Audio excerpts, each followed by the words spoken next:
Meet Emily. She moved to Portugal sight unseen. She had traveled but had never actually lived abroad. I hadn't been to Portugal before I moved, so in my head there was two options. Emily, let's talk about culture shock. Is it real? Yes, for sure. Would she give up? Did you think about moving back to the US? Yeah. How did it make her feel? Where you feel a little bit trapped in a place. I asked her what it was like moving with a partner. Yeah. Sometimes that's a little bit of a barrier, knowing that we're experiencing different things. What were strategies she and her partner used to adapt? How do we make our lives here more permanent? How do we get more connected with the community? How do we make Portugal more of a home? And after 2 years of living in Portugal, how does she feel now? Really, truly has changed my whole life. Emily, let's talk about culture shock. Is it real? Yes, for sure. Okay, tell us about it. You still have it? You had it when you first moved? Yeah, I think when I first immediately moved, it was definitely all exciting, but a few months in, it really started to hit, and it came in places where I wasn't really expecting. So whether it was them not having the groceries I was used to in the store, or people acting differently in the street toward me when we're passing each other or something. I like to smile at people a lot when I pass them.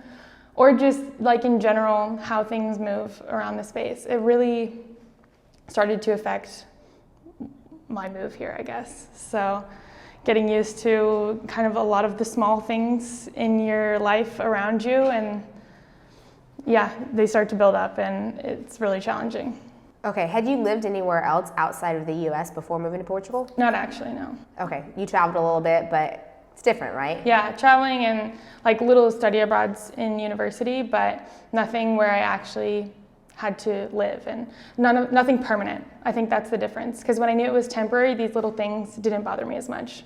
But then when I realized I was here to stay, the little things started to feel more strong, yeah. Okay, so they built up a little bit, and then like, did you have a breaking point, or like how did you cope with this stuff? I think the breaking point would be the first time I went back to the US. Okay. So that was 9 months into my move. So I was here, it was really exciting, everything was new. Things started to get a little bit more challenging a few months in, but it was kind of like just dealing with it, going with it. And then the first time I went back, I processed everything, and also then had in front of me what I was missing, I guess, and like what was the change. And I was able to compare the two a lot. And that's when I started really feeling it. And I think coming right back to Portugal after that week visit was when it started really, really hitting, because I was able to compare it so closely. Much, yeah, right, because you're back in the US where everything's comfortable and familiar, and then you have to come back here where you know those little things that were annoying you before are annoying you again, and then maybe there's more on top. And the things like I didn't even know about that were gonna be hard, I guess. They're things that I would have never prepared for, but then I could, yeah. Did you think about moving back to the US? Yeah, I think I mean, every time, especially at the beginning when things got hard, the first thought was, oh, maybe I should just move back. But I think as soon as I started not thinking that way is when I was fully able to integrate more into living here and being abroad. Okay, and your situation is a little different. You thought about moving back, but your partner's here, so that dynamic, what would have happened if you moved back? You would have stayed here, or? Yeah, so then, you know, there's also then the aspect where you feel a little bit trapped in a place, because, you know, for me at least, it's a really big priority and important thing in my life is to stay like in the same space as my partner. So, you know, you're stuck and you're staying, which is okay, but changing the mindset of you're here and make the best of it and start to celebrate these different things rather than compare every little thing. So. Yeah. But I think that could happen with a couple. You can process and cope with things differently. So maybe at one point one is unhappy and the other one's okay, or vice versa. So you just have to lean on each other maybe and get through it. And he was, I assume, strong and helpful with it? Or? Another interesting dynamic is that he had lived abroad before. So he'd already gone through this process of, you know, realizing there's so many different things and going through culture shock and, you know, getting used to it and then finding stability in the last place that he was living. So this being something that was comfortable for him and something that was challenging for me was a really interesting dynamic, but it was definitely important to have a support that understood, you know, where you were going and that it isn't a forever feeling. Right, good. So why did you choose Portugal? Portugal, I was learning the Portuguese language, so that kind of narrows down the list of places to move to, is one that speaks Portuguese. So we found, there's a few options on the list. There's Portugal, there's Brazil. Those were our two main ones.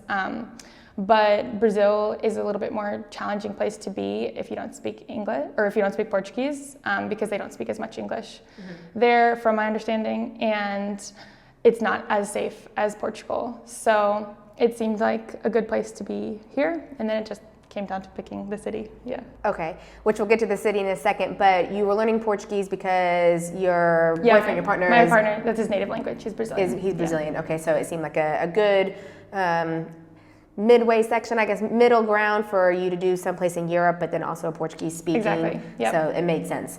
Okay, and we'll chat about like your visa process in a second, but then you decide Portugal. How did you decide what city to live in?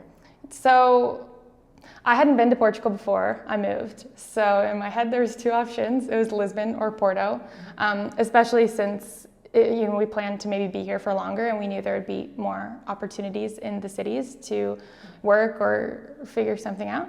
And so between the two, I'm from a very small town. So I wanted a small town, and my partner is from a really big city. So we were trying to figure out the difference between those two. And on research, we found that Porto has a lot of the features of a big city, but it is not only geographically, but also by population smaller. So things are a lot more connected, and there's a lot more community. We also read that the people are nicer, and you just get a lot more sense of place, I guess, rather than a larger city. So when we started reading about it, it seemed like a really good choice to find the in-between, and it definitely feels like we researched, so that's great. Okay, good. So the research you did online led you to Porto for what you wanted, and you feel like it was accurate. Yeah. Okay, so tell us about Porto. What are some things you like and don't like about Porto now that you've been here? How long have you been here? 2 years. 2 years, so 2 years here. What do you like and don't like? I think the sense of community is so real, and it feels so good. Being in the neighborhood we are now, we're living in Bonfim. There's a lot of community, not only with like the business owners in the area, but we also just run into the same people who live near us, like whether it's saying hello in the grocery store or walking by each other in the street while we're just out and about. It feels, that's like the sense of small town that I'm really happy to keep here, just kind of recognizing people and feeling like, you're here to stay because, things feel comfortable and familiar. So that's really nice, as well as just getting around the city. Everything's close, and there are a lot of things here, events and new restaurants all the time, and parks and places to go, things to do, which is awesome. Don't like the weather. The weather, okay. In the summer, it's of course really nice. It's not ever too hot, and it's not ever too cold. But the rain and the wind going on in the winter months is a lot more intense than I imagined. I think I had a Portuguese friend warn me before I moved here that the cold is a different kind of cold, because I'm from northern Michigan, so I thought for sure I could handle cold. Right. It's not the same cold. They were right. What's the difference? The wind, I think, and the humidity that comes with the rain when it's cold, because it's like internal colds. You can feel it. Chills your bones.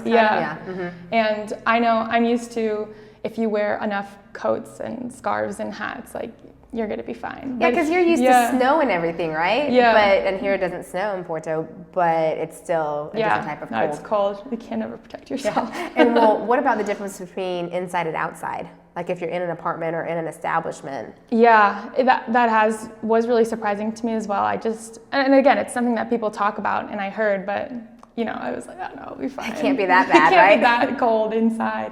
But yeah, in the winter, I have noticed as well, the home is in the establishments and stuff, it's colder than it is outside a lot of the times. Yeah. And it's crazy, right? Yeah, I had to get a lot of slippers. Yeah. It's like the buildings just hold the coolness in, right? So it can be quite cold. Okay, well, in hindsight, are you happy that you moved to Porto? Would you have chosen another place? 100%. Yeah. Okay. I love to be here. I think it is also the first city I've ever lived in. So, I mean, it's a really cool experience to have so much going on all the time. And there's so many cool resources here to get connected with different communities and groups, go to these events, go to these festivals, they're popping up all the time, get involved as well. So that's been such an amazing experience. And meeting so many cool people, I think I've found it really easy to meet people here, which is really cool and exciting than I wasn't expecting.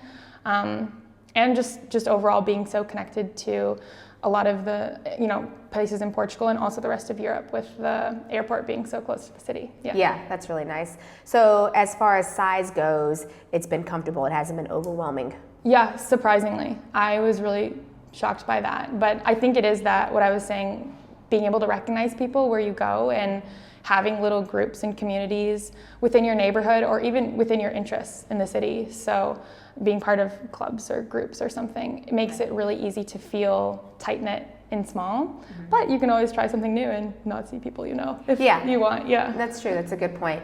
So you said you were learning Portuguese. Do you function more in Portuguese or English here? More in English. Okay. It's been, I try to speak more Portuguese. I think because so many people in the city speak English, it makes it a little bit challenging to step over into using that more. I wish I was able to speak more, but it's also, it's hard to get into that and try using a new language.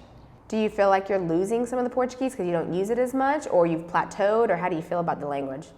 I think with work, using Portuguese at work more, it's definitely helped with the vocabulary in that area.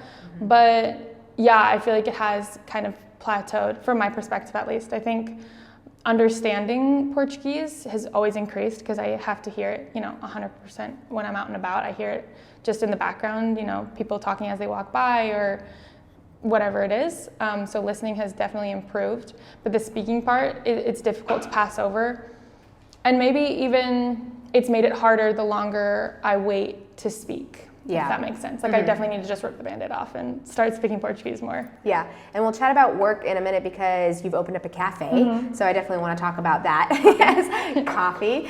So we'll talk about that. But with your boyfriend, with your partner, what language do you speak? English. English, okay. Yeah. So he's fluent in English. Yeah. But then when you're out and about, is he's speaking a lot more Portuguese or with friends? What do you do with friends? Yeah, so when we're out and about, in like restaurants or cafes or whatever, he will speak in Portuguese like to the servers, and if we pass by anyone locally, he'll speak in Portuguese.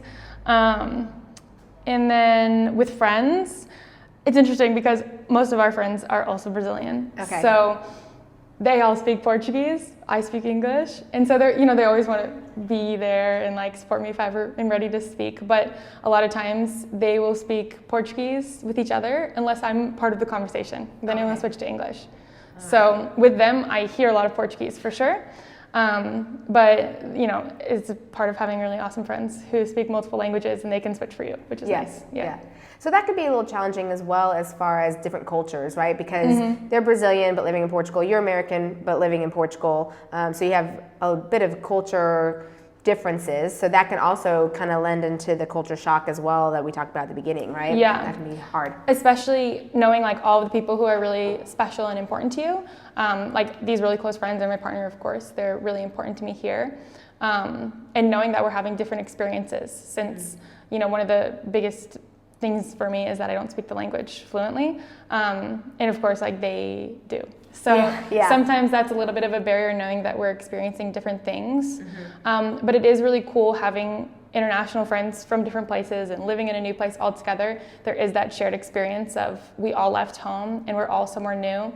And I think the coolest thing is that it lends to such strong friendships because we're all away from home and we've all gone through this really intense and exciting but like hard thing and able to connect over that, which is really cool. Yeah, that's really cool. Speaking of being away from home and living internationally, or being a global citizen, Josh and I are actually leaving Porto in September for a couple weeks to head to Kuala Lumpur, which we've been to before since we used to live in Asia, but we're heading to Nomad Capitalist Live 2024 to network and connect with other like-minded people. It's a conference with all sorts of speakers with different experiences and skill sets on living abroad. They'll talk about things like second passports, protecting your wealth, the best places for taxes, and a lot of fun topics. So we're excited to go and learn from others who figured out how freeing it can be to be a global citizen, because it's actually something that's easier to do nowadays.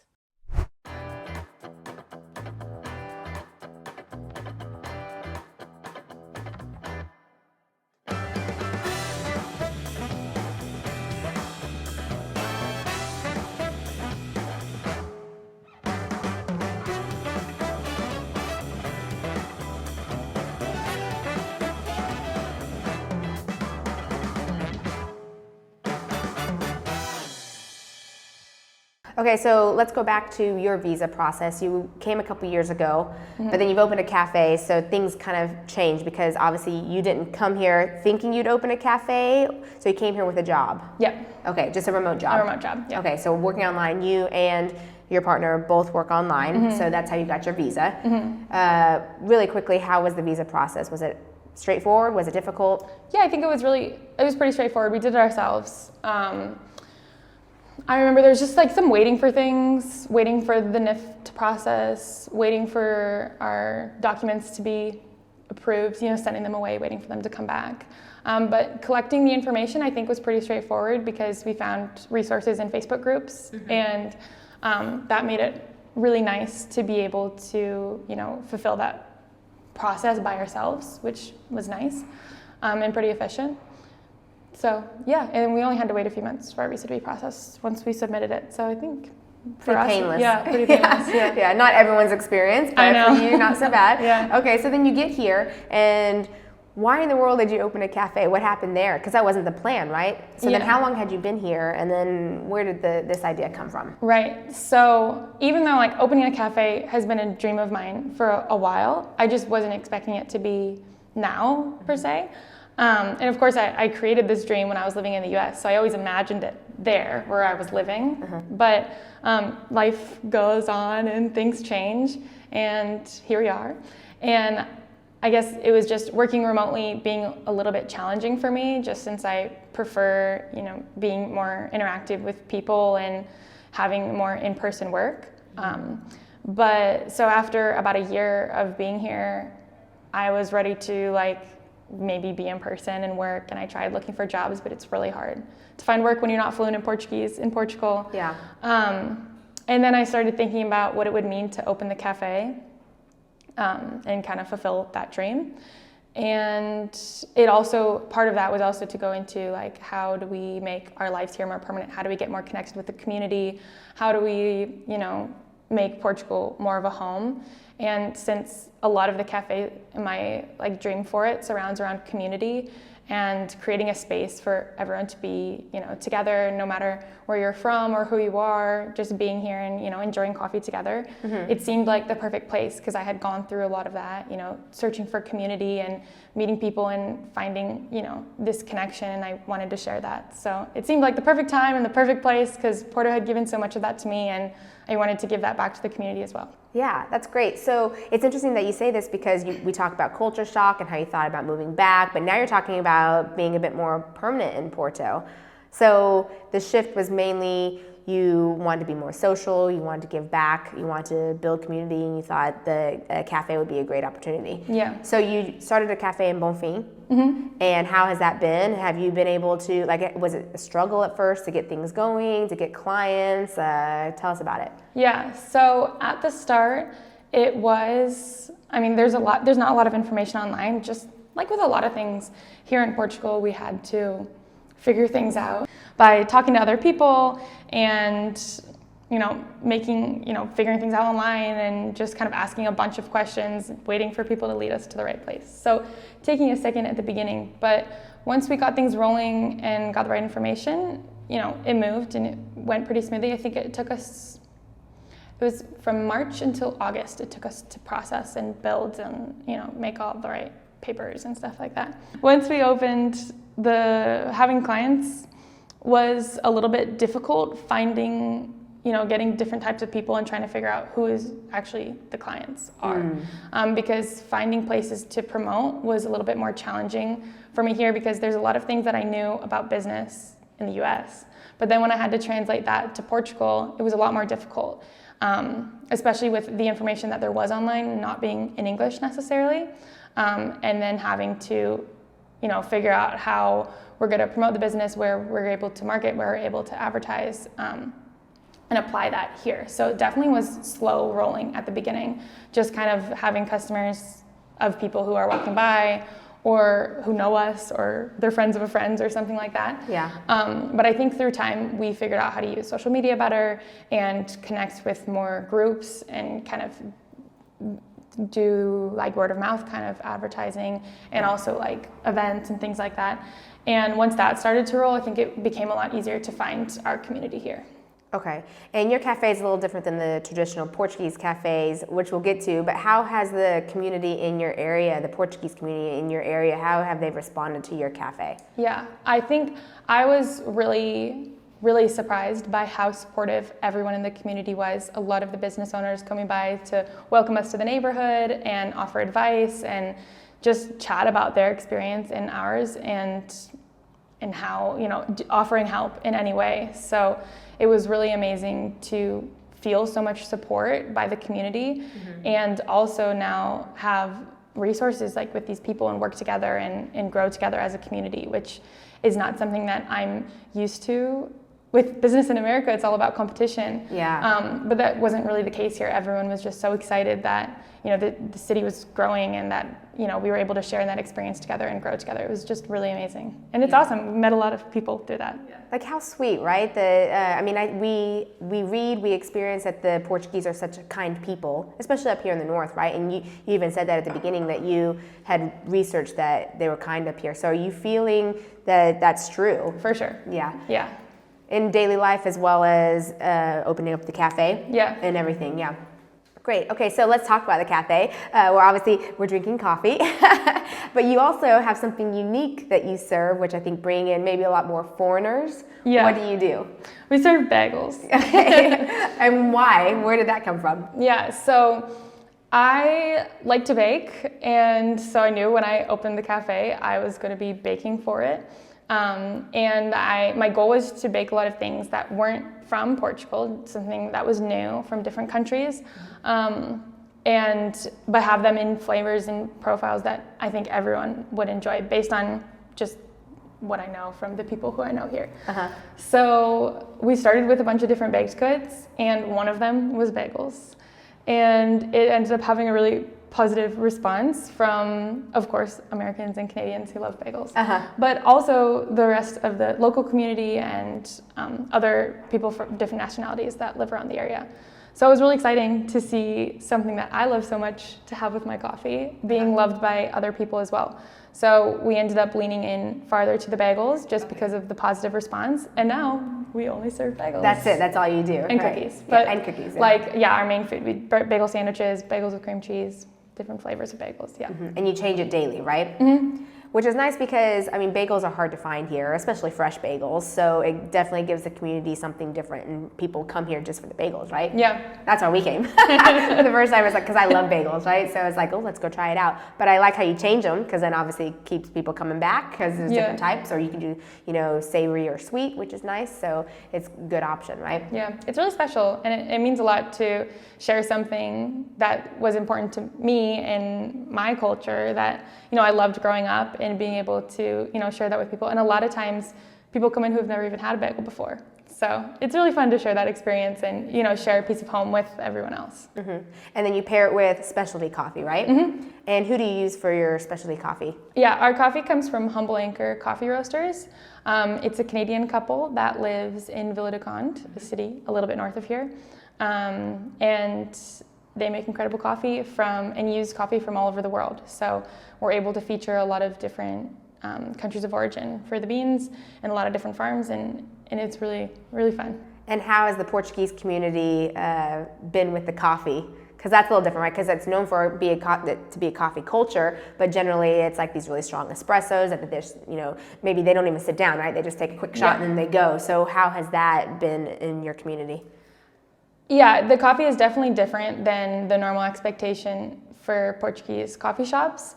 And there's people who love it and there's people who don't love it. Okay. And that's okay, I think. I mean, you can't make something for everyone. But it's been an interesting process also sometimes having to explain why this coffee is different, why the cost is different, why the taste is different, why it looks different, even like it's served differently or whatever it may be. But it's been a really fun process because for the most part there's been a positive response to it, and I think it's cool to have also something new in this neighborhood because there's other coffee places but not in this like general vicinity of area. So it's been really fun to also offer something new to the community, and for the people who love it, it's amazing. For the people who are curious, it's fun to talk about and have always be learning new things with others around you and get feedback on how they like it. Yeah. And there's people who don't like it. Sure. And that's with everything, right? And that's okay. It's going to happen. Yeah. Okay, good. Well, at the beginning we were talking a lot about culture shock. So I'm wondering, what is some advice that you can give to someone who, they might not even know that they're going to experience it, but someone who does experience culture shock or expectations coming into a new country, what's some advice you can give to someone to prepare them? I think when it comes to culture shock, the best way to move through it is to just have more integration with the city. I think you have to get into, it's way easier said than done, and it definitely took me a while to get there. But getting into a mindset of you're here to stay, you don't really have the option of leaving. Okay. Well, it starts with the hard part of you're here, you have to be here. But once you accept that you're here, it starts to make that transition a little bit easier, because I think I always continue to say but I'm going to go home and I'm going to go back and I'm going to figure out how I can get there and keep traveling back and keep, ordering the things that taste like home and look like home and feel like home. And it made it really hard to ever integrate. And I think it dragged out my process of, getting used to it. But other than that, I think finding positive parts of the culture that you enjoy and focusing on the positive as well, because it's really easy to get into a cycle of only noting the hard parts of what is going on. Well, at Expats Everywhere, we believe that living abroad transforms life. So how has living abroad transformed your life?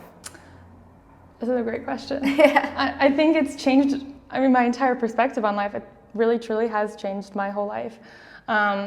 I think the way that I view people, the way that I view experiences, the way that I will, in the future, be able to interact with others and understand their lives because I've had this new experience that's been so transformative, I think is something that's so important and something I'm so happy to have, especially with so many friends and family who are living abroad or have lived abroad. Now we have this shared experience and I'm able to so much more fully understand this type of experience and just people in the world. Awesome. Thanks, Emily, for joining me today. And for you, if you want to know more about Porto, you can check out this playlist right here. And for those who are interested in the Nomad Capitalist Live Conference, check the description below.